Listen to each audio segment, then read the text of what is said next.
মুখটা উজ্জ্বল করতে পারে বগুড়ার সাংস্কৃতিক অঙ্গনে, সেটা আমার সব থেকে চাওয়া হবে। আর আগামী 3 তারিখের প্রোগ্রামে একটা কথা বলি, এটা হচ্ছে একটা শিল্প উন্নয়ন পরিবার, কিন্তু এটা আনিস বলছে, তো একই পরিবারে যদি না হয় তাহলে কিন্তু মায়া মমতা থাকবে না। আর যখন মায়া মমতা থাকবে তখন কিন্তু একে অপরের প্রতি একটা ভালোবাসা জন্মাবে। ঠিক আছে, হিরো নাই, এই রাসেল নাকি আছে, আসো তো এই কাজটা করি।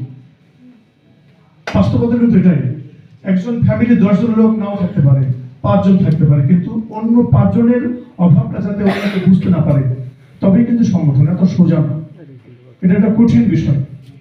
ঠিক আছে, আমরা যে কাজটা করব যাতে সত্যি অর্থে ভালোভাবে শৃঙ্খলার সাথে সুন্দরভাবে উপস্থাপনা করি এবং শেষ করি, তবেই কিন্তু আমরা এই শিল্প উন্নয়ন ফাউন্ডেশনকে বগুড়ার মাটিতে একটা শক্ত অবস্থান হিসাবে তৈরি করতে পারবো।